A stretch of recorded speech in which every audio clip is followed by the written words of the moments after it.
Welcome, villagers, to the village hidden in the stories. I'm your guide, KAGE, the creator and author of all the what-if stories you see on this channel, with your awesome suggestions, of course. I write, edit, and produce every story you hear, so if you're wondering who made it, it's me. I hope you enjoy today's video. Be sure to leave your what-if ideas in the comments and subscribe if you're new. Today's story is, What If Naruto Was in Miraculous Ladybug Part 2 Season 2.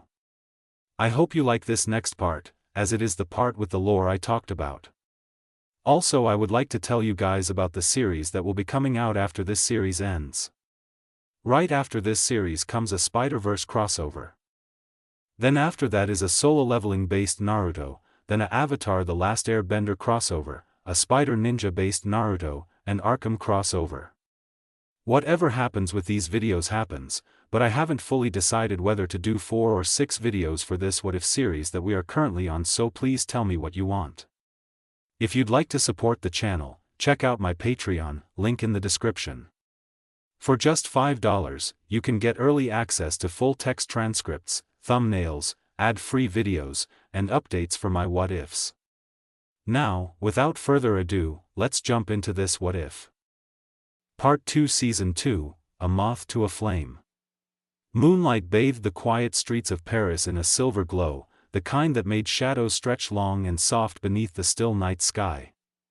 Naruto's footsteps echoed softly as he approached College François Dupont, the familiar silhouette of the school rising like a memory in the dark. His expression was calm, but inwardly, he was a little confused. A class meeting, at night? That's what Alya had told him. Some new project the school had approved, something about extended hours and access to the campus. Maybe they were cramming for something big, hopefully he wasn't too late. He pushed open the gate and stepped into the courtyard. Expecting quiet voices and notebooks, instead, surprise. Lights burst on all at once, string lights overhead twinkling across the courtyard. Loud music kicked in from a speaker set near the steps, and a wave of familiar faces grinned back at him from a long stretch of decorated tables. Naruto blinked, stunned. Alya stepped forward first, practically beaming, with Marinette just a half step behind her, smiling, not nervously, not shyly, just happy to see him. You really thought this was a class meeting, Alya teased. Come on Naruto, give us some credit. Marinette nodded, her eyes warm, welcome back. Before he could answer, Nino appeared from the side and gestured dramatically to the setup behind them. Games, movies, food, ramen, dude. And the whole campus to ourselves for 2 hours, you're not getting out of this one. Naruto let out a slow breath, a smile breaking across his face. Okay, now this is more my speed. He glanced around, taking it in, the lights, the snacks, even the goofy little handmade banner that read, "Welcome back, Whiskers," that was probably Alya's idea. But one thing caught his eye, or rather, someone wasn't there. Hey, he said, turning to Nino. Where's Adrien? Nino scratched the back of his head. Tried to reach him earlier, but no answer. He's probably okay, maybe swamped with something his dad threw at him again. Naruto frowned slightly but nodded. Okay, hope he's good. Nino gave a confident shrug. He'd want us to enjoy it, you know, so come on, you're the guest of honor. Party's just starting. Naruto's gaze swept over the group again, and this time he relaxed, letting the warmth of their welcome settle in. Friends, laughter, peace, something he'd been missing more than he realized. All right, he said, cracking his knuckles. Let's party. The courtyard was alive with laughter, music, and soft yellow lights swaying in the summer breeze. Marinette stood a little off to the side beneath the string lights, watching everything unfold with quiet warmth in her chest. Someone had found a speaker, and music bounced through the courtyard like energy made sound. Kim was already challenging Max to some ridiculous contest involving a balancing game, while Rose and Julika worked on stacking cupcakes into a tower of frosting and doom. Near the steps, Naruto was locked in a heated showdown on a fighting game projected onto the side of the school, his laughter ringing out as Nino shouted, "No way, that combo was real." And somehow, it was real, of course it was. Everyone was smiling, relaxed, safe, and Marinette couldn't help but feel like everything, just for tonight, was exactly where it should be. "Not bad, huh?" Alya's voice broke through her thoughts as she sidled up beside her, arms crossed and grinning. Marinette blinked out of her thoughts. "Huh?" "The party," Alya prompted. "What do you think?" Marinette glanced around again, her eyes eventually landing back on Naruto. He was leaning slightly forward, intense but laughing, his cloak tossed over a nearby chair, sleeves rolled up as he mashed buttons with a joyful gleam in his eyes. She smiled softly, "It's perfect." Alya followed her gaze, took one look at where Marinette's eyes were fixed, and smirked. It's perfect," she says. "Yeah, I see what you mean." Marinette's eyes widened as she snapped her attention away from Naruto. "I meant the party was perfect," she said quickly, "you know, the lights, the music, everyone together, all his friends here. After so long, that's all." "Sure," Alya said, holding back a laugh, "totally what you meant." Marinette groaned softly, cheeks pink as she glanced down, mentally sinking. "Way to go, Deepening, smooth." Thankfully, Alya shifted gears just as fast. "So," she said, her voice now more serious but still playful, "why haven't you talked to him yet?"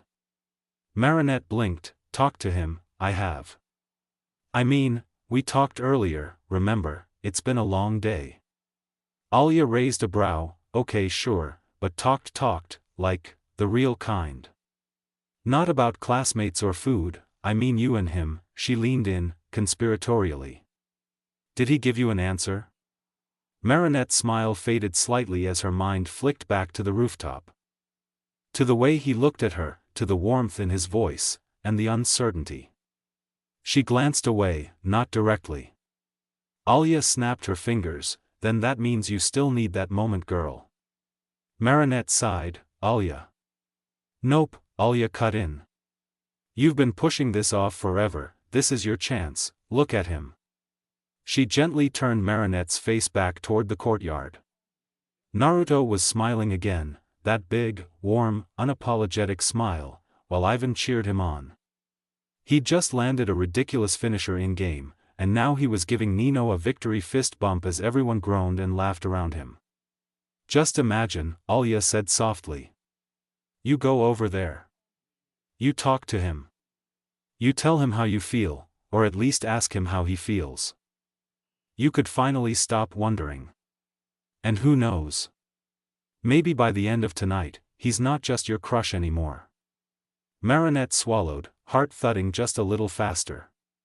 "That would be nice," she whispered. Alya gave Marinette's shoulders a reassuring squeeze. "But hey," she said gently, "no need to rush it, honestly, Naruto's probably trying to enjoy the night with everyone, you know how he is." Marinette blinked, her brows furrowing slightly.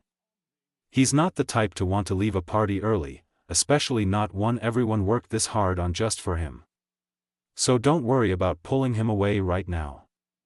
Marinette hesitated, "But I thought, I know what I said," Alya interrupted with a knowing smirk.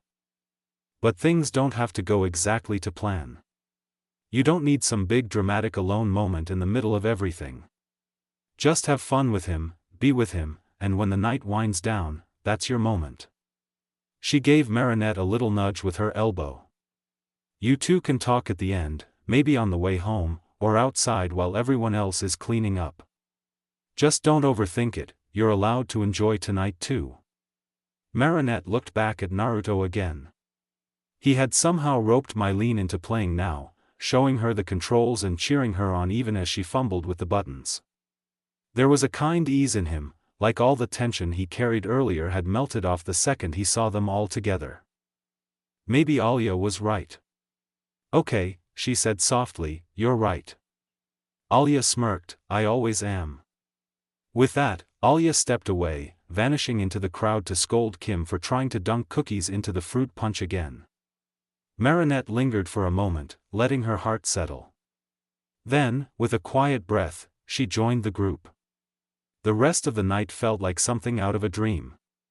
Naruto was everywhere at once, running mini races with Alex in the hallway, lifting Rose onto his shoulders so she could decorate the top of a banner, trying, and failing, to beat Max at a trivia game. Marinette found herself pulled into it all before she even realized it, laughing beside him while making origami animals with Julika. Losing spectacularly in a karaoke battle, and even getting caught under a paper streamer with Naruto when someone's prank string trap went off. And through it all, he looked at her the way he always had, warm, present, and steady. Like even when he was surrounded by so many people, she was still the one he saw first. The hours passed faster than Marinette expected. And as the lights dimmed and the music softened into background hums, people began to gather up plates, toss cups, and prepare to head out. Marinette stood near the stairs, watching Naruto laugh softly as he helped clean up some game controllers, the breeze tugging gently at the ends of his cloak as he turned toward her. Alya's right, she thought. It doesn't have to be a big moment, just a real one. She smiled to herself. Soon. The night air was calm, cool, brushed gently against Naruto's cheeks as he and Marinette walked side by side under the pale silver glow of the moon. The party still lingered in his mind, the laughter, the food, the dancing, even Chloe showing up, that had thrown him for a loop. Even Chloe was there, he thought, lips quirking slightly. Guess she was expecting Adrien to show. Probably the only reason she made an appearance. He didn't mind, for once, the girl hadn't made the night about her. In fact, she'd left halfway through when it became clear Adrien wasn't coming. But what stuck with Naruto more than that was the quiet now, peaceful, easy. He remembered this kind of silence with Marinette. Walking home after long days, sometimes talking, sometimes not. And yet, it never felt awkward, just natural. Like they didn't need to fill the space with words. But something was off tonight. He glanced at her from the corner of his eye. She wasn't walking the same way she usually did. Her head was slightly down, her eyes narrowed just enough to show deep thought, focused, really focused. Naruto narrowed his own eyes slightly. That was Ladybug-level focus. The kind she used when someone was akumatized, when the stakes were high. What's bothering her? Concern nudged his steps closer until he was just beside her, and then he leaned in slightly, trying not to startle her. Marinette yelped, practically jumping as she turned crimson, eyes wide. And Naruto, don't sneak up like that. Naruto blinked, startled by her reaction. I was just walking next to you. Marinette tugged at her collar, still flushed. Why yeah, well, a little warning next time, that was really close. He tilted his head, not sure what he did wrong, but nodded anyway. Sorry, you just seemed like you were thinking real hard. Everything okay? Her blush hadn't faded, but she gave him a small, sheepish smile. I was just thinking about the time you weren't here. That made Naruto pause, eyes flicking down. Ouch, he said with mock offense. You say it like you wish I'd stayed gone. Marinette gasped. No, I didn't mean it like that, she flailed slightly. I was just, he laughed, a full, warm sound that made her trail off. Relax, I'm just messing with you. She pouted for half a second before laughing softly herself, bumping his shoulder. Naruto smiled to himself as they kept walking. Still, the thought lingered, how much happened while I was gone, how many things did she face alone? He turned to her again, tell me about it. Marinette looked over. What you've been up to, all the chaos I missed. You want me to tell you everything? He shook his head, waving it off. Nah, I'm sure a lot of it was boring, hey. But some of it had to be cool, he teased. Come on, give me the highlights. Marinette hummed in thought, then nodded, all right. Well, first there was this guy, Simon says. An illusionist turned hypnotist. Hawk Moth akumatized a magician who could brainwash anyone with a snap of his fingers. Naruto blinked. Wait, seriously? Marinette smirked. Yup, and guess who he went after first? He grinned. The mayor. Better, Gabriel Agresti. Naruto whistled low. Understandable.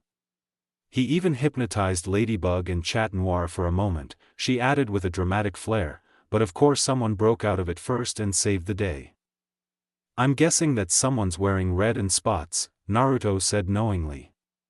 She looked smug. Maybe. Naruto laughed. Okay, that one's wild, what else? Well, then there was Reflecta. Oh no, Naruto said immediately. Is that the one where everyone turns into a pink disco ball version of themselves? Marinette turned red. Don't call it that. Naruto cracked up. I saw the news footage, you looked like a cotton candy hologram. Marinette groaned. Please never bring that up again. He gave a mock salute. No promises. And then there was, her tone shifted. Anti-bug. Naruto noticed it right away, her voice lower, steadier.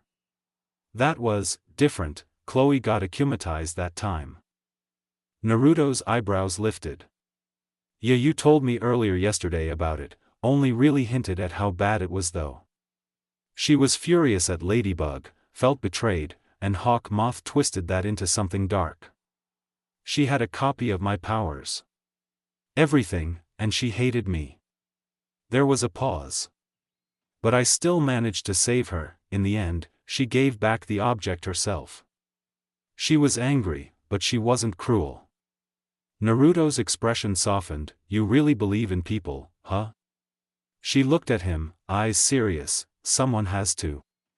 He nodded. They walked in silence for a moment, but now it felt fuller somehow, shared. Then Marinette looked up again, her eyes curious. Okay, your turn. Naruto raised an eyebrow. My turn? You asked me what I've been up to, now I want to know what you've been doing all this time. He gave a quiet chuckle and rubbed the back of his neck. That's kind of a long story. I've got time, she said softly. He looked over at her, surprised by how open, how ready, she looked. And this time, he didn't hesitate. Naruto gave a small hum after Marinette finished. Well, if we're sharing stories, he said with a half-smile, I guess I can talk about the final fight. The last one I was in before coming back. It's probably the most important part anyway, and short enough to not bore you. He chuckled softly, but his gaze drifted ahead. To memories still sharp in his mind. There was Yuna, Naruto had introduced with a grin, describing her as a tall girl with platinum blonde hair tied into a practical braid. Her expression was usually cool and calculating, sword slung over her back like it was an extension of her own will. She's had attitude half the time, and a terrifying sword technique the other. If she looks mad, run, if she's smiling, run faster. And then Juno, he continued, a softer smile forming on his face. She was petite and quite her short black hair usually blew softly in the wind, eyes kind and observant. Genjutsu and ninjutsu specialist, moves fast, thinks faster, she's kind to everyone, too kind sometimes. The kinda person who apologizes to flowers when she steps on them. Naruto paused for a moment, he scratched the back of his neck before his grin came back full force. And finally, Rika, the last member of the trio usually stood firmly, strong like a building. He was towering and broad-shouldered, Rika looked like someone who could wrestle mountains. Taijutsu master, tactician, stubborn as a boulder, he could probably punch through one too. Naruto laughed to himself, did I say could, I meant he did punch through a boulder, although it didn't go well the first time he showed me. Naruto's smile became soft, his eyes becoming distant as the memories twisted together. There were more people who helped us along the way. He said to Marinette, but, not all of them made it to the end, some had their own journeys to finish. Others didn't get the chance. His voice lowered slightly, I think about them sometimes, but those three, they stood with me at the very end. He glanced sideways at Marinette, his tone growing lighter. We knew where the Akatsuki's last real base was. Hidden in a dead zone, no chakra flow, no life, just silence. That was our chance. The plan was to infiltrate quietly, take down the boss before he could alert the rest. If he fell first, the rest would fall apart. Flashback, nightfall. The moon loomed above a jagged cliffside. Shadows clung to the broken terrain as Naruto and his team crept toward a camouflaged entrance carved into stone. They moved silently, blending into the dark, chakra suppressed, blades sheathed, breaths shallow. Inside, the base was eerily quiet. Dim lanterns lit a winding corridor of rough stone and rusted metal. Naruto made the first move, slipping behind a guard and knocking him unconscious with a swift chop. Yuna followed his lead, blade flicking once, clean and silent. Rika handled a thick steel door by ripping it off its hinges. Juno sent a wave of illusion down one path to throw off a patrol. But then, clang! The sound of Rika's door slam echoed too loud. Within moments, alarms began to wail, low and guttural. "Looks like stealth's out the window," Naruto muttered, raising his stance. Footsteps thundered toward them, a swarm of Akatsuki foot soldiers, faces masked, armored in patchwork gear. Not true members, just fanatics, trained and dangerous. The fight began. Rika leapt into the fray first, fists glowing with chakra. Each punch sent enemies flying.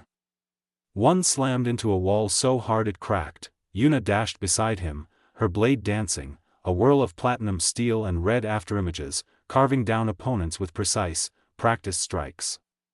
Juno stood behind them, hands weaving seals, unleashing genjutsu waves that caused soldiers to stumble, scream, and collapse in confusion before she blasted them with water bullets or electric pulses.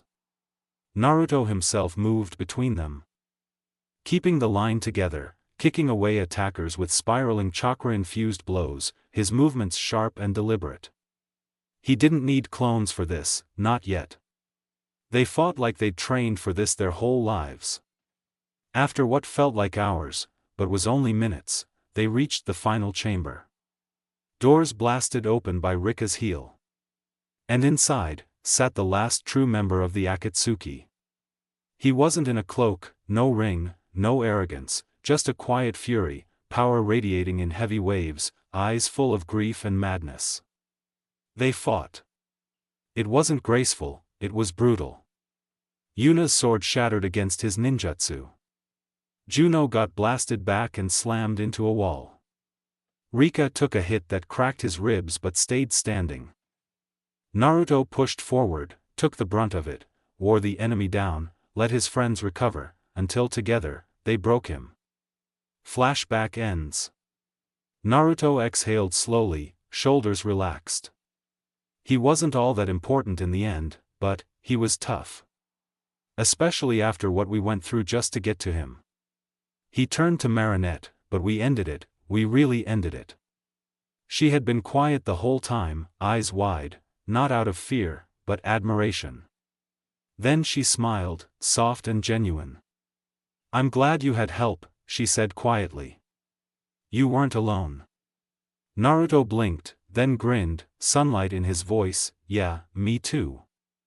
Naruto's grin was the kind of smile that felt like sunlight after a storm, bright, warm, completely disarming. Marinette felt her cheeks heat up instantly. "This could be your moment," Alya's words echoed in her mind, as if carried by the quiet breeze. Was it? Could this really be the day she changed everything? Why was she still nervous? He'd come back, he smiled when he looked at her, he let her in more than anyone else. If she was right, if she wasn't just imagining it, maybe he felt the same way. She took a breath, steady, natural. "You know," she started casually, too casually. "You still haven't answered a certain question of mine." "Not natural at all." Naruto blinked. What question?" His confusion only made it worse. Marinette's mouth fumbled over itself. "I mean, not like a question, but a thing I did." Before you left, that you didn't say anything about, I mean, not that I needed you to, but you didn't, She cringed inwardly, great, beautiful, absolutely smooth. But Naruto was watching her patiently, gently. So she exhaled and tried again. I'm talking about, the kiss, she said, quieter now, before you left. The world went still. Naruto's eyes widened slightly, and to her surprise, he turned red. She hadn't thought it was possible for someone like him to blush like that. He rubbed the back of his neck. Oh, yeah, that. He looked away for a second, then, quietly, but honestly, I liked it, I think about it sometimes. Marinette's heart practically flipped, she blinked once, then laughed, small, genuine, nervous. I can't believe you just said that. He glanced at her sideways, smiling, playful now. Why not, you brought it up. She shook her head, heart racing, courage building. I guess I just wanted to know where we stood, if it would ever be possible for us to be more than friends. There, it was out. The moment hung there, fragile, shimmering, like a soap bubble between them. And Naruto paused. The silence stretched just long enough for doubt to slip into her chest, her eyes flicked to the ground. Was she wrong, did she misread everything? But then he stepped closer. He leaned in slowly, resting his forehead against hers, the distance between them vanishing like it was never meant to be there in the first place. If you want us to be, he said softly, then we can. Simple words, but they carried the weight of something real. Inside, his thoughts stirred, not panicked, just cautious. Most of his thoughts became hyper-fixated on this one moment. Was he being too quick? Why hadn't he done this sooner? Did he forget to do something? But the other side of him was glad she had asked again, as he was unsure if he could have forced himself to give an answer, glad he was even able to answer this time even though he knew what he wanted. And glad that feeling of being stuck he had yesterday was gone for the most part. But the second her laugh escaped, soft and almost relieved, he felt his chest loosen. He'd known he'd made the right call. So, does this mean we're going out now? She asked, her voice light, playful, but hopeful too. Naruto looked into her eyes for a moment, then gently brushed his hand against hers, fingers just barely linking. Yeah, he answered. We are. They stood there for a while, forehead to forehead, the world silent except for the faint wind drifting through the street. Marinette's breath was steady, Naruto's hand still gently hovering near hers. There was something unspoken in the space between them. Something warm and steady. That was until, finally, Marinette and Naruto both jolted apart, nearly stumbling back as Tiki zipped out in front of them, her tiny wings fluttering in agitation. I've been waiting for hours, you two just don't make anything easy, do you? Marinette blinked, still flushed from everything that had just happened. Tiki, I thought you were home, how long were you even? Long enough, she huffed. But hey, congratulations, her tone flipped with a smile. Before either of them could respond, a low groan echoed out from behind Naruto's shoulder. A familiar orange blur materialized, stretching midair. Ugh, I miss when I could nap for a millennium. But now I wake up to this loud nonsense, Kurama muttered, tails flicking lazily as he narrowed his eyes at the group. Glad I missed the sappy part, almost. Naruto gave him an unimpressed look, you're lazy, you know that? Kurama yawned again, when you're the second strongest thing in the world and no one's been worth fighting for centuries, yeah, I've earned it. He turned slightly, glancing toward Marinette, still, good to see you and your mate finally figured things out. Marinette's face lit up with a bright red blush, mate? Tiki gasped, Kurama, that is so improper. Kurama floated down and landed on Naruto's shoulder with a huff. Whatever, I call it like I see it. Naruto rolled his eyes, but a small grin tugged at the corner of his lips. Marinette gave him a sideways glance, clearly still flustered, but didn't argue it either. Tiki, trying to move past the awkwardness, cleared her throat. Okay, Enough of that, I actually came out because I needed to ask, where's the book? Both Naruto and Marinette blinked at the sudden shift in tone. The book? Marinette asked slowly. Yes, Tiki nodded. The one we worked so hard to get, the one Lila stole. We haven't looked at it since we got it back. Naruto's eyes widened. Oh right, I sealed it so no one could take it again. Tiki exhaled, wings twitching. Good thinking, but we need it now. Without another word, Naruto reached behind him, pulling out a slim sealing scroll from a pouch at his back. With a flick of chakra and a small puff of smoke, a worn, leather-bound book appeared in his hands. Marinette stepped closer as her eyes traced the strange markings on the cover. Something about it gave her a strange feeling in her chest, familiar, but uneasy. Kurama tilted his head, ears twitching. That's an odd aura. Tiki's expression had turned serious now. We need to show this to the master, he'll know what to do, because it's finally time you two meet him. Naruto glanced at Marinette. She gave a firm nod, no hesitation in her eyes. Then he turned to Kurama. The unspoken understanding already passing between them, he knew exactly who Tiki wanted them to meet. Kurama did too. Then let's go, Naruto said calmly. I already know the way. Marinette blinked in surprise, caught off guard, but Naruto was already moving. She hurried to catch up, with Tiki and Kurama trailing just behind. What do you mean you know the way? Marinette asked, narrowing her eyes. She knew that look. Naruto was keeping another one of his infamous secrets. Her new boyfriend let out a small sigh and offered a sheepish smile. He looked like he was thinking back, choosing his words carefully. Remember when I first revealed my identity to you and Kat? He asked gently. Marinette gave a quick nod. Of course she remembered, the Anita fight, the fallout, the team's mistrust. It had been a turning point for them. She'd forgiven him for it, but he'd also promised there wouldn't be any more secrets. That promise was why this sudden I know the way rubbed her the wrong way. Naruto gave her a soft, almost guilty smile. Remember how I said there was one thing I couldn't tell you? There was a lot you couldn't tell me that day, Marinette replied flatly, crossing her arms. And I also remember a certain promise after all the drama. He chuckled nervously. Okay, fair, but I meant the one thing that wasn't my secret to share, the guy who helped me start suspecting Gabriel Agresti. Marinette and Tiki both froze mid-step. Naruto only noticed a beat later and stopped as well. The surprise on their faces was immediate, though Tiki's was more than surprise. She was calculating. You mean, the master helped you spy on Gabriel? Tiki asked. More like he nudged me in the right direction, Naruto clarified. Marinette raised a brow, then turned toward Tiki, her earlier frustration fading into curiosity. Wait, who exactly is this master? If he helped Naruto with leads on Gabriel, doesn't that kind of mean the guy's, I don't know, out of touch? Don't say that, Marinette, Tiki exclaimed, flying up to hover inches from her face. Everyone makes mistakes, but the master made sure you and Cat Noir received your Miraculous.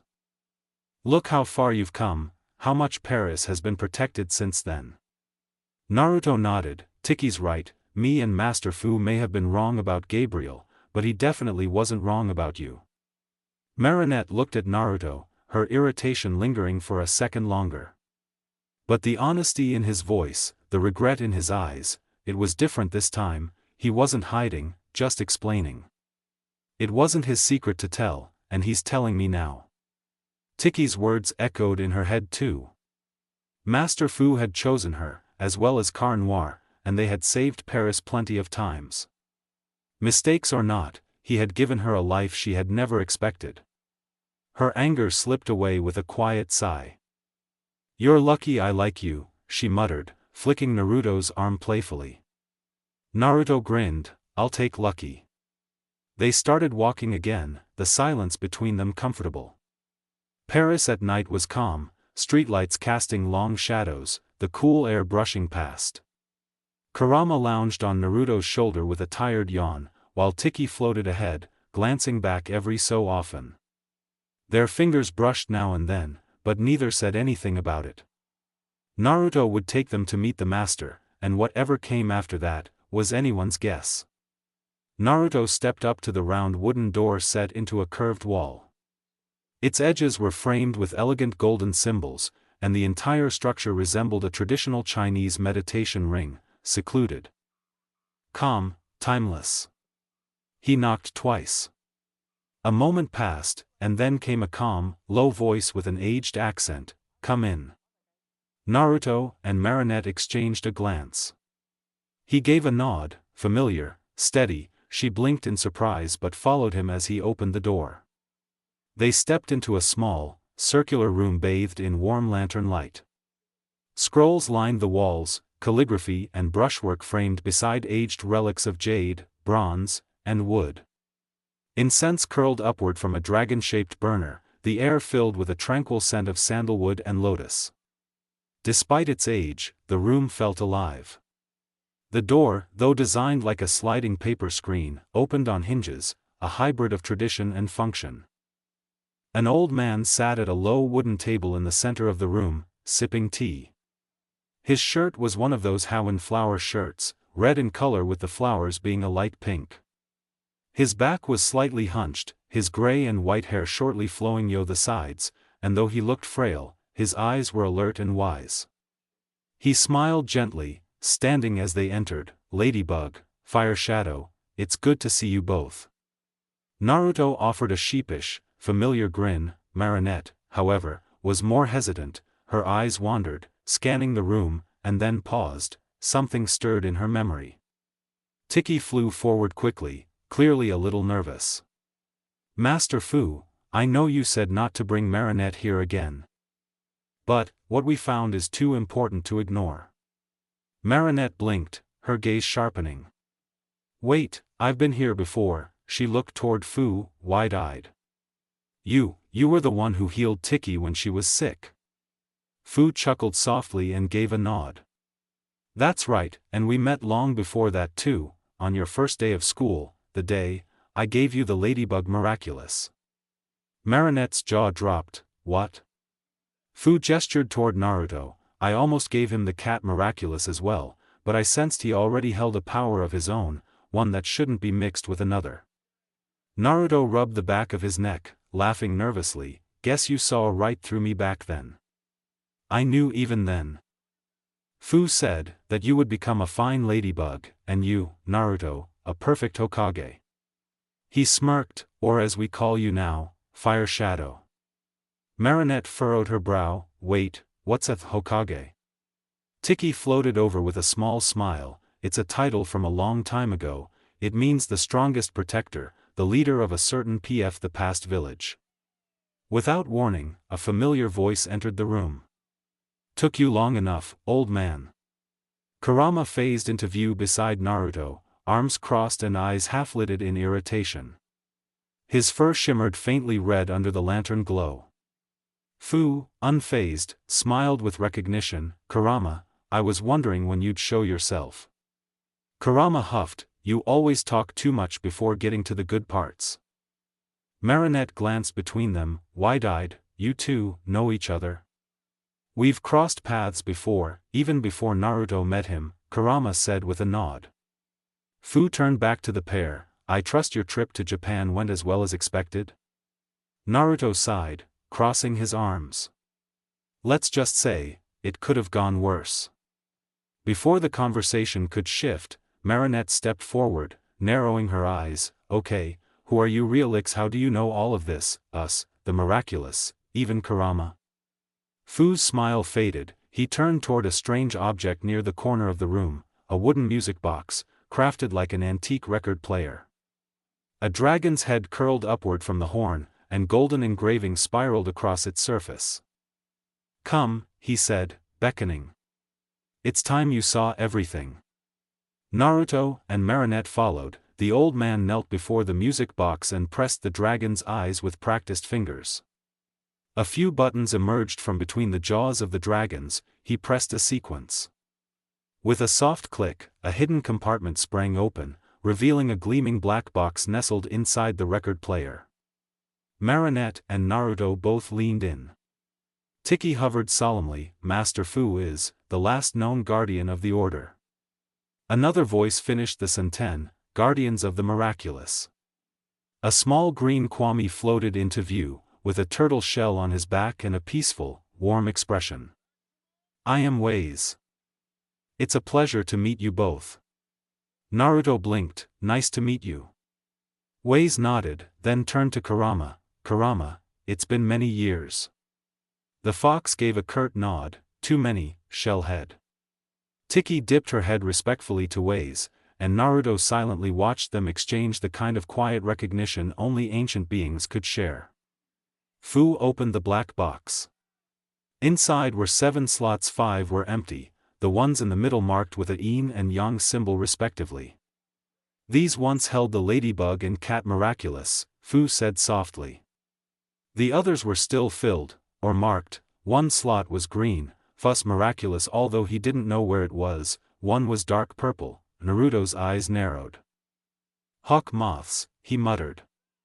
Another was deep blue, he didn't recognize it. Then something else caught his eye, an orange shimmer, nearly hidden. The Fox Miraculous, he added, his thoughts drifted to Lila's illusion-based akumatization. Fu exhaled deeply, his eyes reflected sorrow.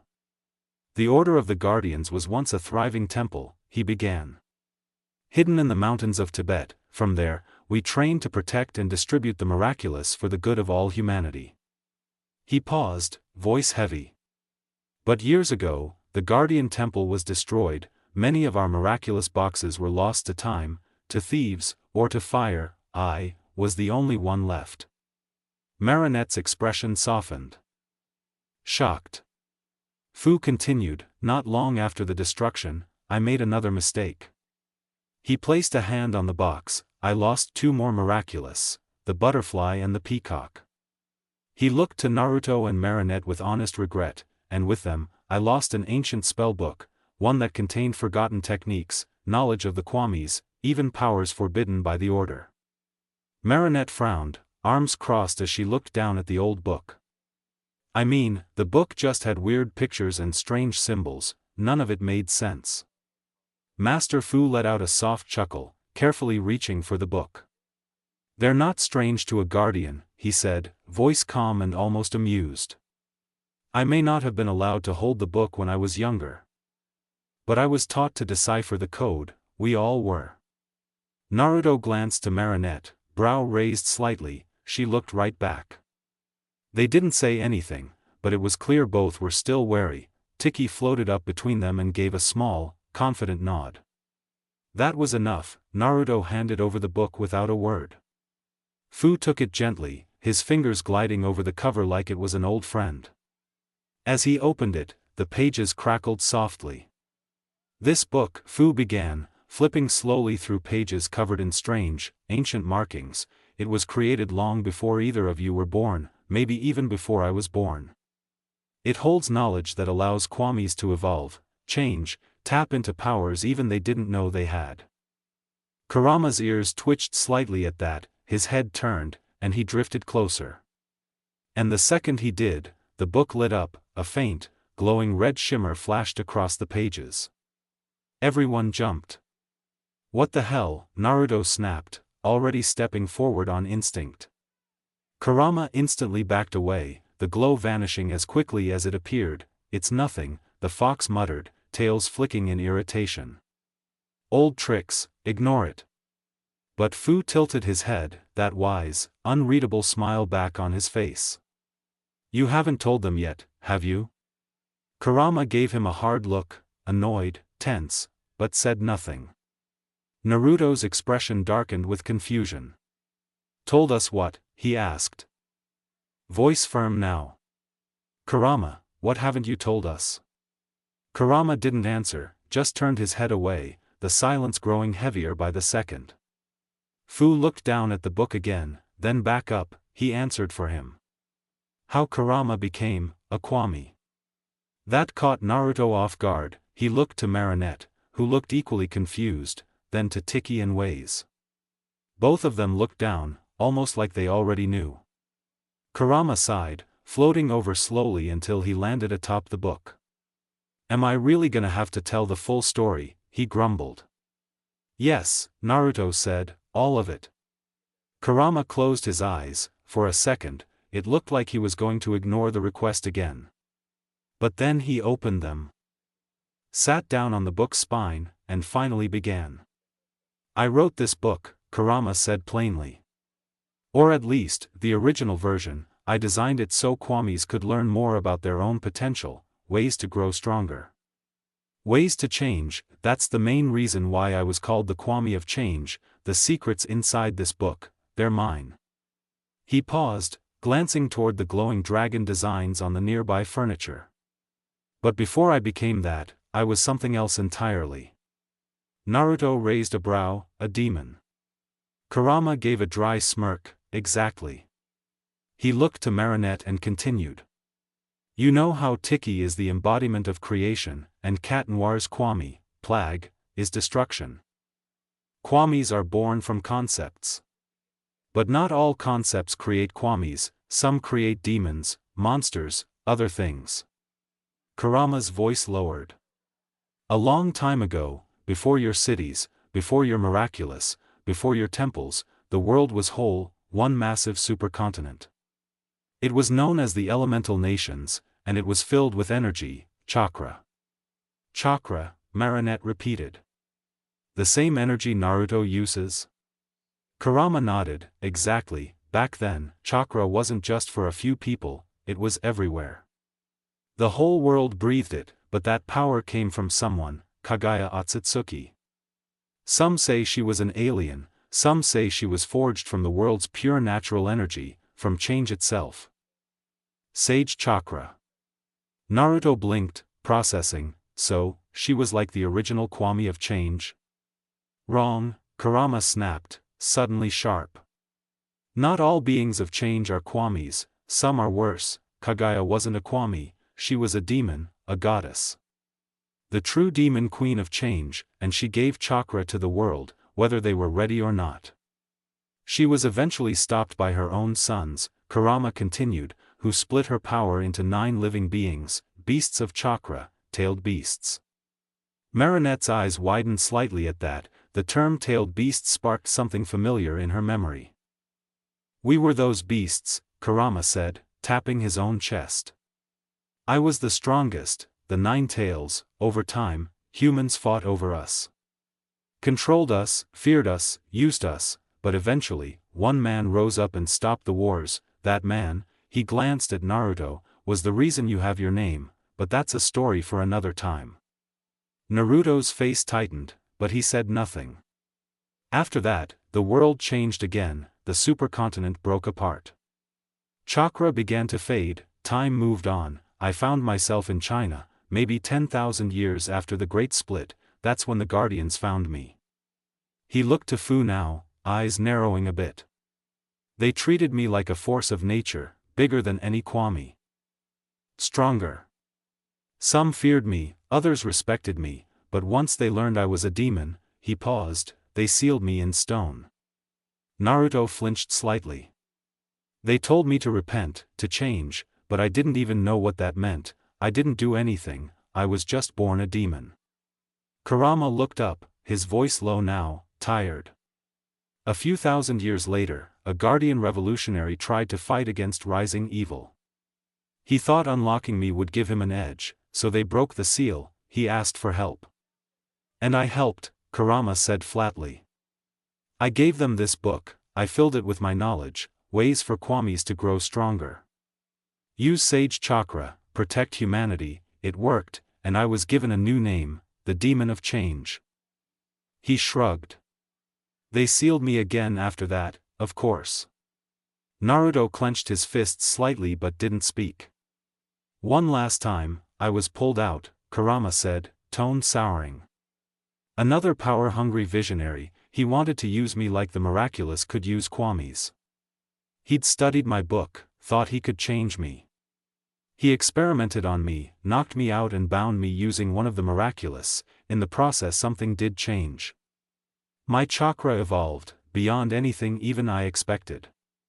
He glanced down. My demon half split, another Ninetales was born, but again that's a story for another time. Naruto blinked. You created another you? Kurama waved him off, doesn't matter. The important part is, because I came from Kaguya, the demon of change, I could become more. I became the Kwami of change, not by design, but by power. My chakra became something that could shape the world. And after that, he said, with a slight scoff, they sealed me again, eventually shipped me to an island that hadn't yet been discovered by the main countries. It was actually where the remnants of the old world still lingered. And that's how your clan found me, and brought me to Japan. There was a long pause, no one said anything for a moment. But Naruto knew what island Kurama was talking about, the one that was discovered a day before his first arrival to Paris. He had almost forgotten all about it. But it made sense. Kurama had a connection to it with all the research on an unknown mythology based on chakra that was going on there. Kurama looked off to the side. I wasn't the only one, some of my brothers and sisters, they were captured too. Subjugated, used, their chakra bled into others, giving rise to clans, and I went to Naruto's. He floated off the book, silent again. Naruto didn't know what to think anymore. His mind was already cloudy when it came to his clan, generations of pressure, abandonment, expectations that never really sat right with him. But now there was something worse behind it all, something deeper, and that went for other clans, not just his. The new shinobi world's chakra had come from one of Kurama's siblings. When Naruto had first gained chakra in Kurama, he had already decided he didn't like the way chakra was being brought back, but now he realized that other clans were doing the same thing, not just his own, but others were trapping tailed beast, just to be used. Naruto looked to Kurama, his eyes distant for a second. Even the guardians, their good side, weren't guiltless, they had sealed Kurama. Caged him, feared him, but then, he looked at Fu. The old man sat calmly, respectfully, watching them all with eyes full of something Naruto couldn't place. Maybe peace, maybe guilt, maybe understanding. It didn't matter. Naruto trusted him, and that was enough. Oddly enough, Marinette looked like she was going through the same thought spiral. Her arms were still crossed, but her face had softened. Like she was choosing to let go of everything overwhelming her just to stay focused on what mattered now. Naruto took a breath, then turned back to the fox floating nearby. You okay? He asked quietly. Kurama blinked at him once, then huffed, flicking his tail, I'm fine, it happened a long time ago, none of it's your fault. His eyes narrowed a bit, but make no mistake, no one will ever cage me again, no more seals, no more stones, no more chains. Naruto nodded slowly, yeah, that makes two of us. They turned back toward Master Fu, who was now carefully closing the book and setting it gently on the table beside him. Fu stood a little straighter, placing both hands behind his back. There is one last thing I believe you should know, he said calmly. Something I've suspected for quite some time. Naruto and Marinette both leaned in just slightly, focused now. Fu looked at the book for a long moment before speaking again. I believe that whoever had possession of this spellbook also possesses the butterfly and peacock Miraculous. The room went still for a second. Marinette's brow furrowed. Naruto's eyes widened slightly. Both spoke at nearly the same time. You're saying that whoever had the book is Hawk Moth? Fu gave a quiet nod. It's very likely, the book disappearing, the knowledge it contains, combined with the abilities granted by those two Miraculous, it would explain how Hawk Moth knew so much, it would explain everything. A beat passed before Fu asked gently, where exactly did you find the book? Naruto blinked, a spark of alarm in his chest. Before Marinette could say anything, he cut in. On a bench, he said quickly. Near the school, we just found it. Marinette and Tiki both turned to look at him. Confused. But neither said a word. Tiki gave the slightest tilt of her head but floated back beside Marinette silently. Fu paused, as if considering something, but didn't question it. "I see, that is unfortunate, but not unexpected," he said after a moment. "I had hoped this would be the key to tracking him down directly." "Did you see anyone?" he asked Naruto softly. The blonde shook his head. "No, sorry, old man, whoever left it didn't stick around." "But," he crossed his arms now, thinking, "we can start investigating first thing tomorrow, I've got some ideas." Fu nodded, a faint, almost sad smile tugging at his lips. "That is all I ask, just be careful. If Hawk Moth was the one holding that book, then you may not be far from meeting him face to face."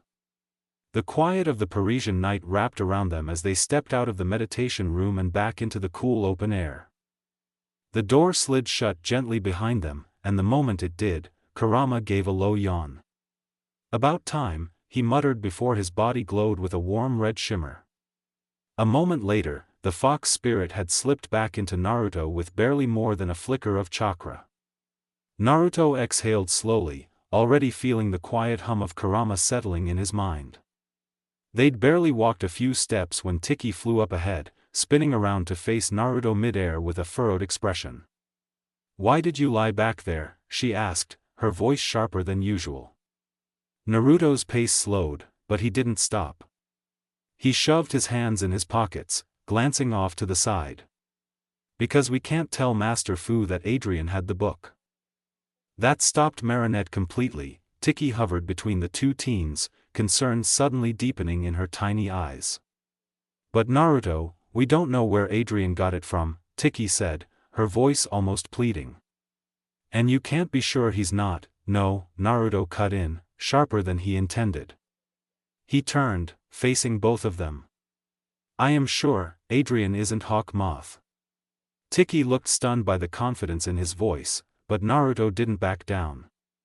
"You and I might have been keeping secrets from each other for a while," he continued, his eyes locking with Marinette's for a second before looking back at Tiki, "but it only took me one day to figure out who she was, and I've known Adrien just as long." Tiki opened her mouth again, but Marinette gently raised her hand. "Tiki, it's okay." The Kwami turned to her holder, confusion still etched in her expression. "I get it," Marinette said softly. "He's worried, just like I'd feel if we found out Alya had it instead. Would you want me jumping to conclusions then?" Tiki floated back a bit, finally silent. Marinette exhaled. "Look, we'll investigate tomorrow, carefully, we'll figure out how Adrien got the book. But Fu only thinks the person with the book is Hawk Moth, that's not enough to assume anything. Adrien's not guilty just because someone else has a hunch." There was a beat of silence, then Naruto nodded, slow and grateful. "Thanks." But even as they continued down the street, the boy's mind wandered. "He's Cat Noir," Naruto thought, "there's no way he's also Hawk Moth. It doesn't add up, there's no logic to it, but still, how did Adrien of all people end up with the book in the first place?" His brows furrowed slightly. No matter how much he trusted his friend, the pieces weren't all lining up. "Tomorrow," he told himself, "tomorrow, I find out how Adrien got it, and who left it behind." The next day came in what felt like seconds. There was no frantic rush to school, no missed alarms or clumsy falls out of windows, just quiet. In fact, the morning had started surprisingly calm, with breakfast at the Deepening bakery, where Marinette's parents somehow pried the fact that the two were dating out of them, just like that. Naruto also learned something new that morning. His girlfriends, still getting used to saying that, parents were just as shameless as Kurama, maybe more so. Because they'd been out so late the night before, Tom had made an offhand comment about doing something they shouldn't have, which immediately sent a flush across both teens' faces.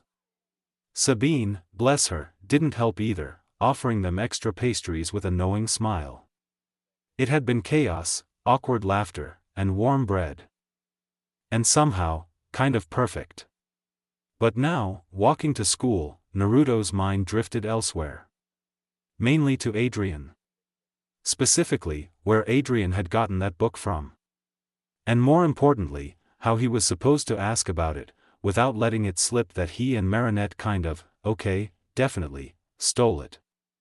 Yeah, that wasn't a conversation he was ready to have. Maybe when they were older, Naruto thought, like 20 or 30, or maybe on their deathbeds, when it'd be funny. The sunlight cast a soft, golden haze over the front gates of François Dupont, painting the school courtyard in warm tones of orange and gold.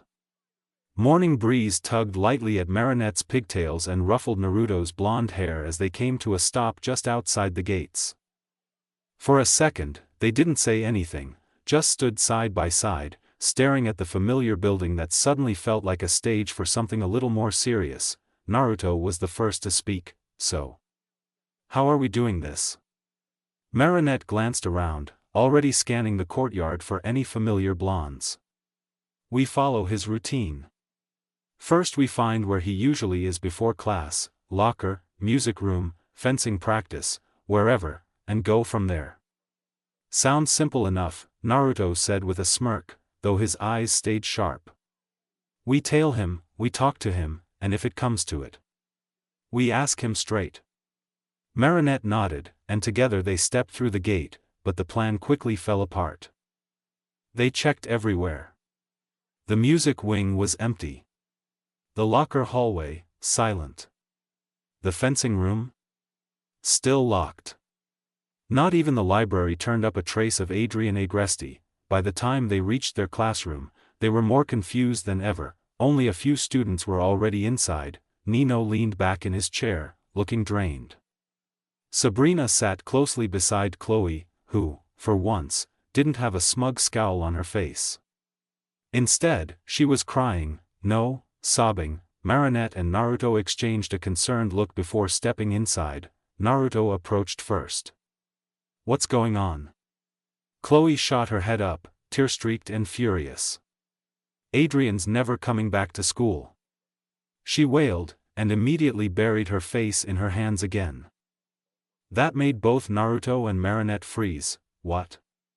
Marinette asked, eyes wide. Nino sighed, rubbing at his eyes before glancing up. His dad grounded him. Like, seriously grounded. Took his phone, cancelled his modeling gigs, the whole deal. Something about a book Adrien took. Said it was important and that he wasn't supposed to touch it. That clicked hard. Naruto's jaw tightened slightly, the weight of realization falling all at once. He did take it. The book. The one we found. He got caught, his thoughts raced, how Gabriel reacted, how he punished Adrien, what else Adrien might have seen or done. If Gabriel was Hawk Moth, and Adrien got too close to the truth, another cry yanked Naruto from the spiral. "Chloe, again." Louder. "Messier." Naruto took a step closer, watching her carefully. He might not have liked Chloe's attitude most days, but no one deserved to feel like this. She was hurting, and she genuinely cared about Adrien. "Hey," Naruto said softly, kneeling a little so he wasn't towering over her. "Look, I'll talk to Adrien's dad. I'll figure something out. I'll get him back in school. Promise." Chloe stopped. Just like that. Her tears still fell, but she looked at him now, eyes swollen and unsure. You will?" Naruto blinked, a bit surprised by how genuine her question was. But he nodded, even offering a small grin. "Sure." She didn't say anything more, just pulled her knees up into her chair. Arms around them, a little quieter now. Nino tilted his head. "Dude, how are you gonna pull that off?" Naruto straightened up, cracking his knuckles dramatically. "Nino, my guy, after all this time, you still don't know not to underestimate me?" He shot him a wink. "I know I just got back a few days ago, but come on, has my reputation really dropped this low?" Nino chuckled under his breath. "Guess not." Naruto turned back toward the door, giving Marinette a subtle gesture to follow. She didn't hesitate, because whatever came next. They were in it together. As they stepped out into the open corridor, light poured in from the tall school windows. The sun was high now, sharp beams streaking across the floor, painting gold lines that shimmered against the dust in the air. Students were beginning to trickle in behind them, but neither Naruto nor Marinette paid much attention, they just walked, so.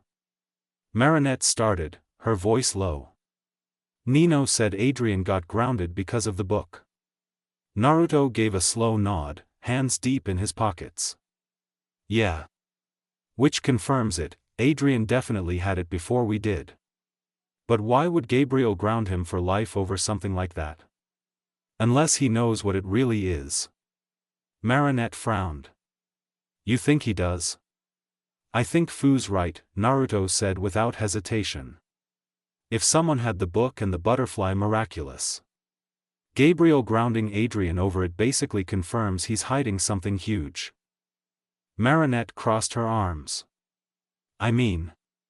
We knew Gabriel was weird, but Hawk Moth weird? That's a whole new level. Naruto's lips tightened into a line.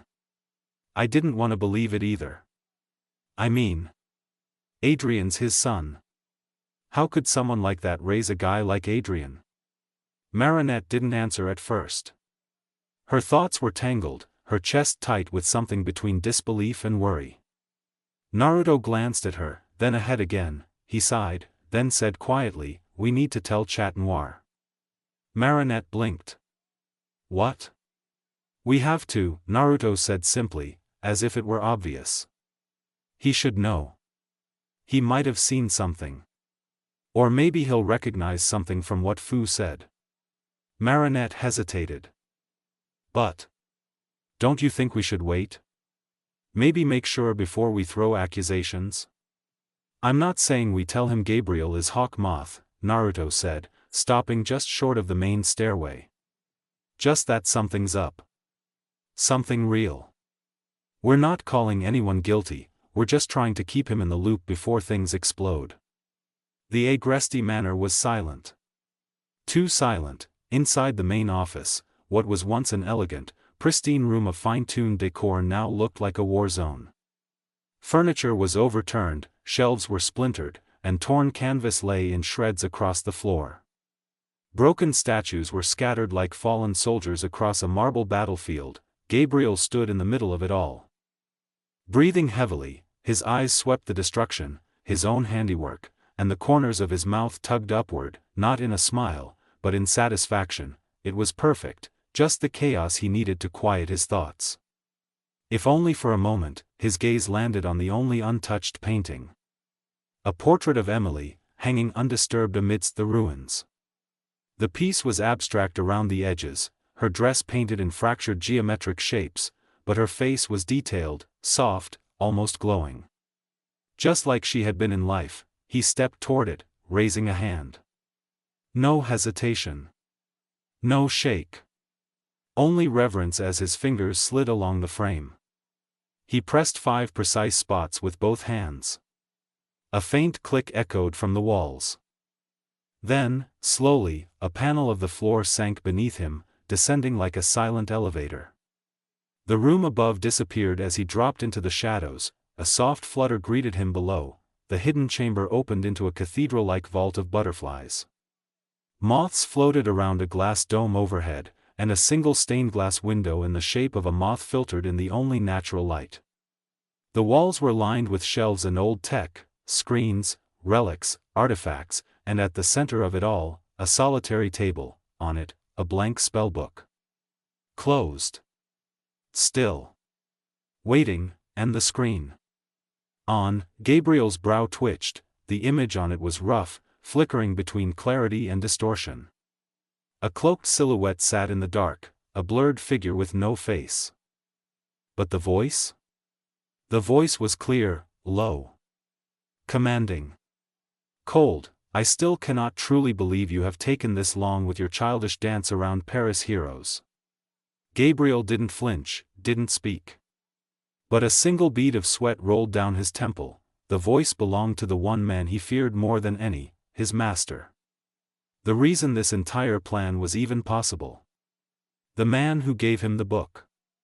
The one who gave him purpose. I am sorry for my foolishness, master, Gabriel said calmly. But I must act now. If I wait any longer, everything we've built, everything we planned, will fall apart. How many villains have you created? The figure asked flatly. Gabriel blinked. What? How many? The voice repeated, sharper now. Gabriel hesitated. Exactly, the voice spat. It's been months. Months. You've flooded this city with one failure after another, none any closer to claiming the miraculous. And worse, far worse, you've done nothing about Fire Shadow. That name cut deeper than expected. Gabriel kept his voice even. Fire Shadow only recently returned. I haven't had the opportunity to. Excuses, the figure interrupted.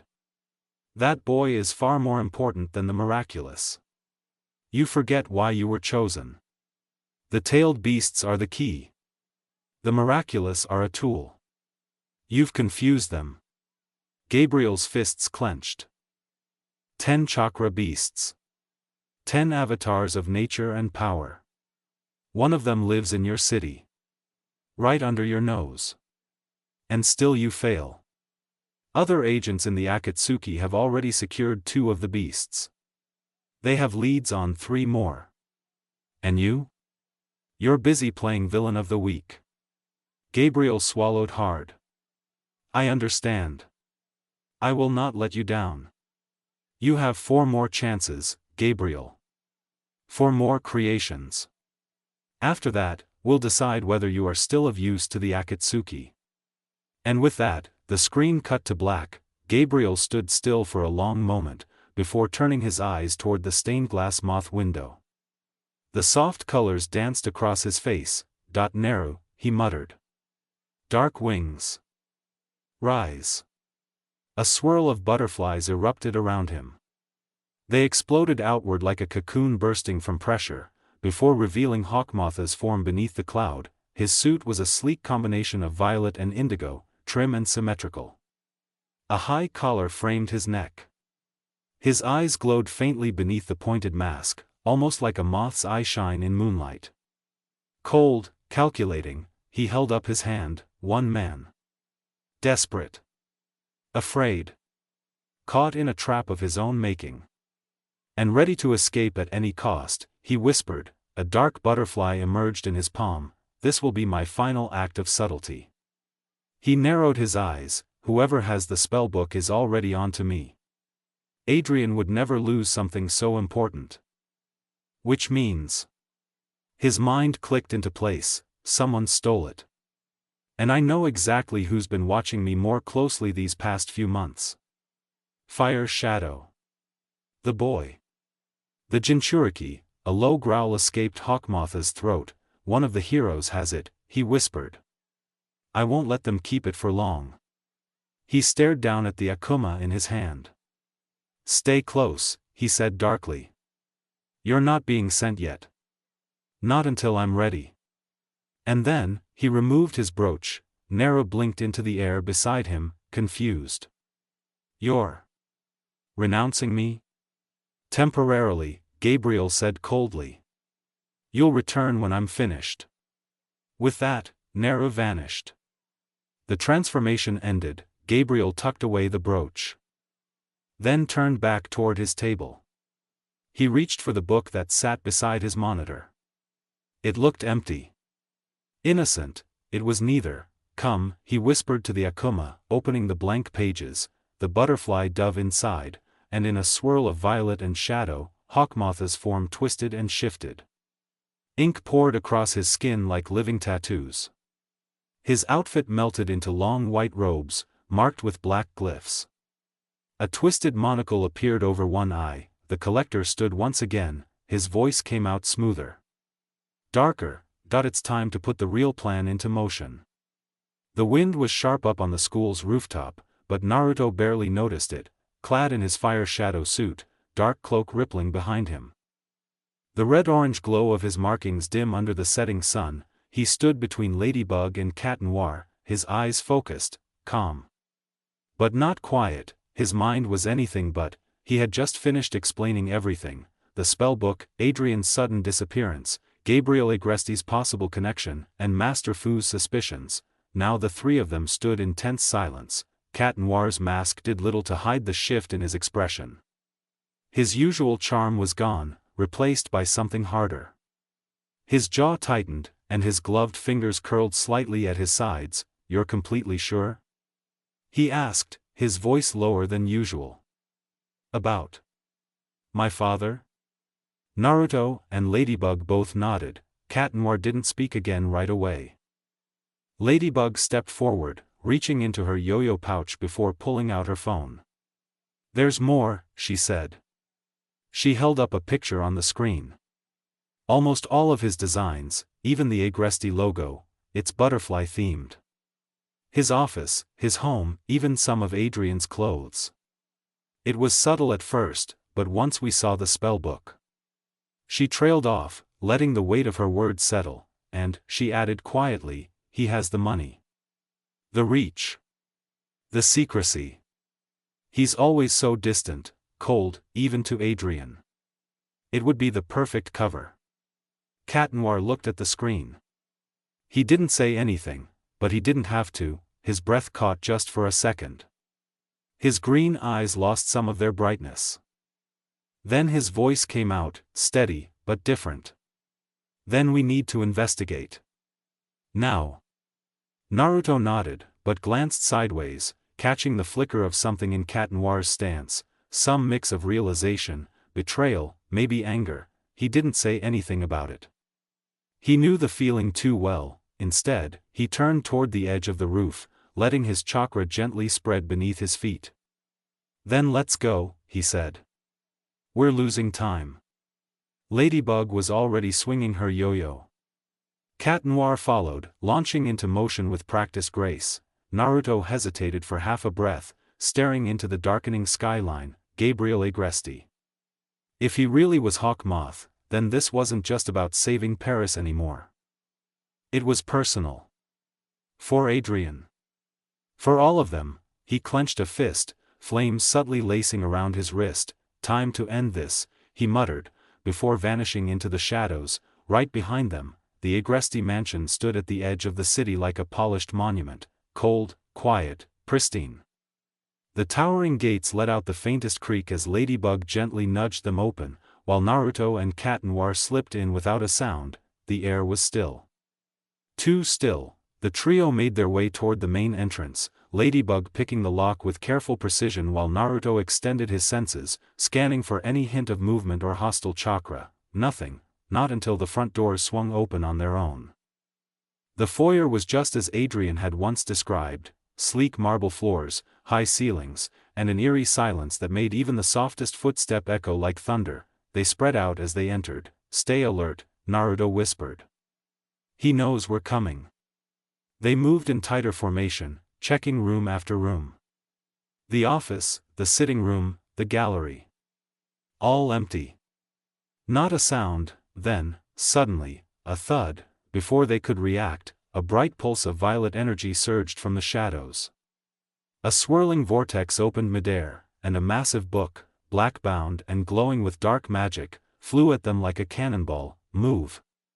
Naruto yanked Ladybug back just as the book struck the wall beside them, instantly absorbing part of the concrete and tile into its pages like it had never existed. A man's laughter echoed from the top of the staircase. "Still think you can sneak around my home unnoticed?"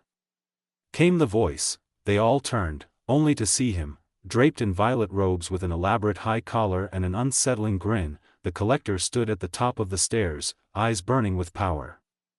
His glowing book hovered beside him, swirling with the energy of everything it had already devoured. Cat Noir's eyes widened. "That's Gabriel Agresti," Ladybug finished, horrified. The man gave a mocking bow. "In the flesh. More or less."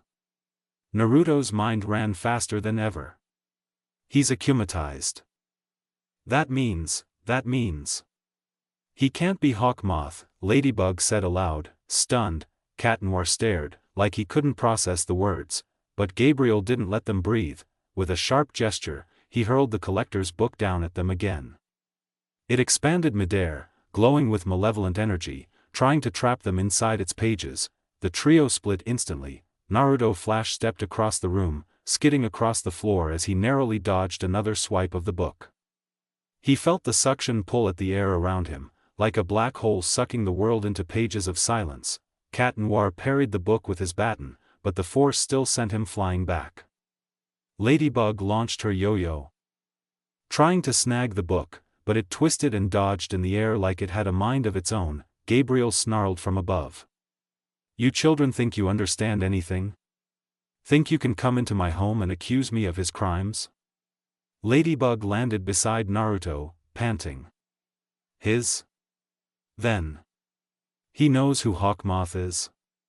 But Naruto was staring at the book. This power. It's too controlled. He's not just some pawn. Cat Noir was breathing heavily now, eyes still locked on Gabriel, voice raw. Then who is Hawk Moth? Gabriel didn't answer, he just grinned, and the book pulsed again, tearing another chunk from the mansion floor. Naruto's eyes narrowed. We need to end this fast. Or none of us are getting out in one piece. Ladybug nodded, gripping her yo-yo tighter. Cat Noir's baton extended. This wasn't just a mission anymore. The grand halls of the Agresti mansion were bathed in shifting shadows and flickers of violet light as chaos erupted within. Opulence became a battlefield. Naruto was the first to strike. With a surge of chakra, he vanished from view, reappearing midair with a fierce spinning kick aimed directly at Gabriel's temple. The collector barely flinched, his enchanted book shot up like a shield, absorbing the space between them in a whirl of magic, but Naruto pivoted in midair, redirecting his momentum with a nimble flip, and landed gracefully before sending out a barrage of pressurized water bullets, shimmering orbs whistling through the air like chakra-tipped projectiles. All of them disappeared into the collector's book with ease. Naruto scowled. Even elemental jutsu. He just swallows them whole. Then the book pulsed, and to Naruto's surprise, his own water bullets were fired back at him, forcing him to dodge and roll across the marble floor, soaked but unharmed. Before Gabriel could press the advantage, Ladybug was already in motion. She dashed in with a flurry of elegant sidesteps and feints, her movements unpredictable and fluid. Her yo-yo lashed out, trying to disarm or disable the book. But Gabriel matched her stride for stride, his calm and precise movements a stark contrast to the chaos around them. Every time she got close, the collector countered with a swirl of energy, narrowly missing her limbs with the book's absorption field. Cat Noir and Naruto joined in, Naruto summoning two kunai, Cat Noir spinning his collapsible staff with practiced ease. But it didn't matter, the collector's book absorbed both weapons, their forms turning into ink before vanishing into its glowing pages. They all staggered back, regrouping. Naruto gritted his teeth. This guy is a walking seal. He's not just taking our attacks, Cat Noir added. He's stockpiling them. Not willing to let Gabriel gain more ground, Naruto created 3 shadow clones and hurled them toward the collector like projectiles. Gabriel absorbed the first instantly, but the real Naruto was behind the distraction, his palm already glowing with a swirling blue Rasengan. You're mine. But the collector's reflexes were sharp, the Rasengan met the book and was instantly devoured. A flash of shock crossed Naruto's face. Gabriel lunged forward and engaged Naruto in hand-to-hand combat, fists and feet collided. Blocked, and slipped past each other. Gabriel was fast, experienced, his movements tight, efficient, powerful. Naruto, though younger, was relentless, matching with speed and instinct. Sparks flew off every blocked blow, the two blurring around the lavish furniture like ghosts in a storm. Ladybug cut in, hurling her yo-yo around the collector's arm and yanking him sideways, slamming him into a wall. Now, she shouted. Naruto didn't waste the chance, he crouched, chakra surging and condensing into his fist. The ground beneath him cracked from the sheer output as he boosted his strength to terrifying levels. With a roar, he slammed his fist into the floor, sending a shockwave of marble and debris surging across the room like a tsunami. But the collector had already leapt away, spinning midair as the book absorbed the stone debris behind him. Ladybug landed near Naruto, catching her breath. Lucky charm. A flash of red and white energy surged in the room, and from the light dropped, bicycle pedals? She muttered, confused. Cat Noir raised an eyebrow. Great, now we just need the rest of the bike and we're golden. Ladybug frowned and tucked the pedals into her belt for later. No time to figure it out now. They pushed forward again, this time with Naruto and Cat Noir tag-teaming Gabriel in close quarters. Ladybug followed from range, her yo-yo acting as both whip and shield. Their coordination was better now. Naruto kept low, Cat Noir high, Ladybug unpredictable. It was working, until the collector absorbed Ladybug's yo-yo mid-attack. No. She gasped, arms snapping back empty, fall back. Naruto barked, the trio retreated, slipping through ornate doors and finding themselves in Adrien's room. Naruto scanned the familiar space and muttered, "Why are our fights always ending up here?" No one laughed, the tension was unbearable. The wall exploded open a moment later as the collector stormed in, fury in his eyes. "Move." Naruto whipped out 2 more shadow clones and the 3 of them performed hand signs simultaneously. Blue flame burst from their mouths in a spiraling cone, a high-powered chakra flamethrower jutsu. The collector didn't flinch. He stood firm, arms raised, the book absorbing the flame with terrifying ease. Naruto's clones vanished into ink. He backflipped out of the line of fire, chakra bleeding off his limbs in heated waves. Crap, he's just eating everything we throw at him. He landed in a crouch, panting, then cast a look back at Ladybug and Cat Noir, both bruised and catching their breath. This is different. This isn't some random villain of the day. We used to beat them with tricks, timing, coordination. His eyes narrowed, fists trembling slightly. But this guy? He's just too powerful. With a deep inhale, Naruto channeled chakra through every fiber of his being. The energy crackling in bursts along his limbs, then, in a burst of blinding speed, he vanished, zipping around the collector faster than either hero or villain could track. He struck, a solid roundhouse that sent Gabriel crashing into a concrete support beam, dust clouding the space. Naruto dropped to one knee, panting heavily. "That took everything," he groaned. Never used that much chakra for raw speed before. But he stood tall again, staggering over to his teammates. "I've got enough left to patch you up." He placed his hands over Ladybug and Cat Noir's arms and focused. Gentle healing chakra flowed into their bruises and strained muscles. As they recovered, he turned his eyes back toward the rubble where the collector had landed. "We need a plan. Now. Half this house is gone already, and if we don't figure something out, we're next." The collector's silhouette emerged from the dust, his book glowing brighter than ever, and this time he was done playing. The dust still swirled in the air like smoke from a dying fire, and the collector's silhouette loomed through it, unshaken, still hunting. Ladybug's eyes scanned Adrien's room desperately, searching. Thinking. There has to be a limit. Her breath caught as an idea struck her. "We're going about this wrong," she said suddenly, voice sharp with clarity. Naruto and Cat Noir looked to her, waiting. "We can't overpower him." "But we don't need to." She pointed toward the collector. Then toward the still glowing book. "He's absorbing everything, right? That book, it's powerful, but it has to have a capacity. Everything does. If we can overload it, fill every last page, we can force it to shut down." Naruto's eyes lit up. "So we just make him choke on his own power." "Exactly," she said, nodding. "Cat Noir, go to the top floor, the media room. Grab every CD you can find. Music, movies, doesn't matter. I've got an idea." Cat Noir didn't ask questions. He gave a quick salute and dashed off, bounding up the walls with feline grace. Ladybug turned to Naruto. "Fire Shadow. Can you pull off one last big jutsu? Something big enough to stun him. Open the window for this to work." Naruto's expression turned serious. He gave a slow, steady nod. "Yeah. But I won't be walking after this one." Ladybug smiled gently. "That's fine. I'll carry you home." Despite the exhaustion in his limbs, Naruto grinned, tired but proud. "Guess I better make it count." He stood tall and cracked his knuckles, blue sparks dancing across his arms and shoulders as he focused. The collector had just recovered and was advancing through the dust, his book pulsing with sinister violet energy. Naruto slammed his hands together, lightning coiling around him like a living beast, lightning style, sky-splitting thunderstorm barrage.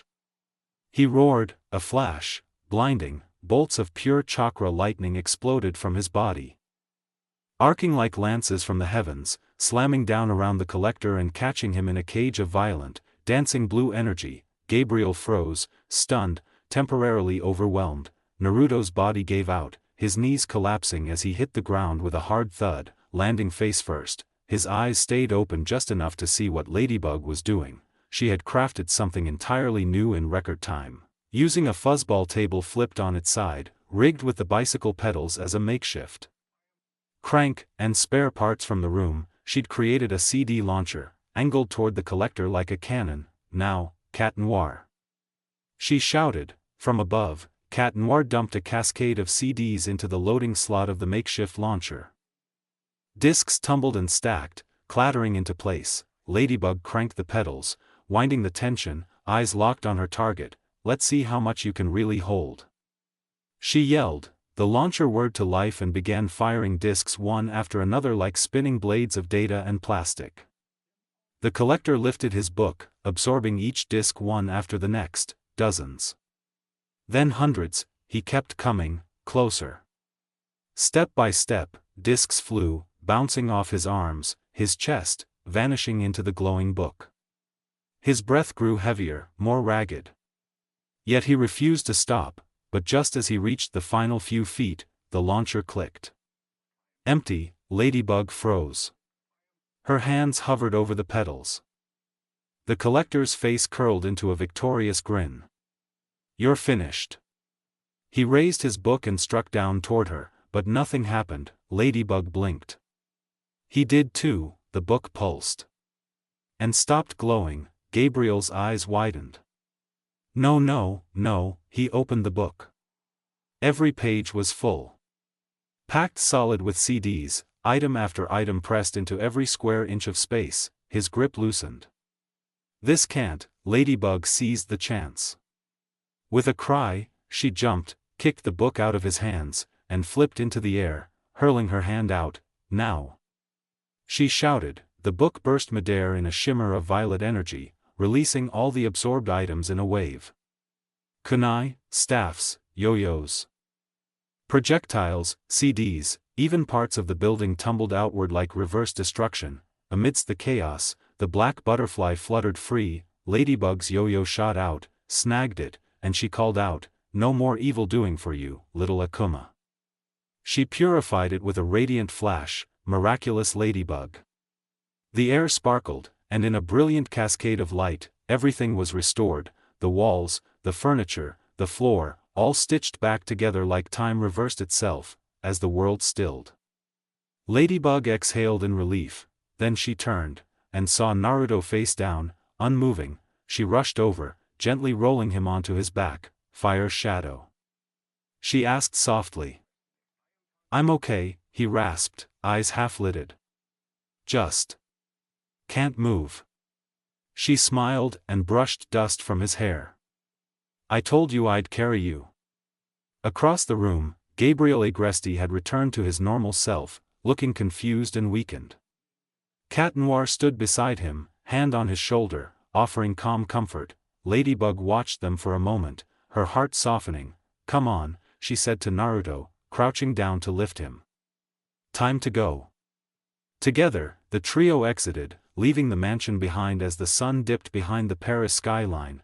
They didn't see it, the way Gabriel's eyes followed them, or the subtle smile that curled across his lips. Alone again, he stood in the silence of his restored mansion.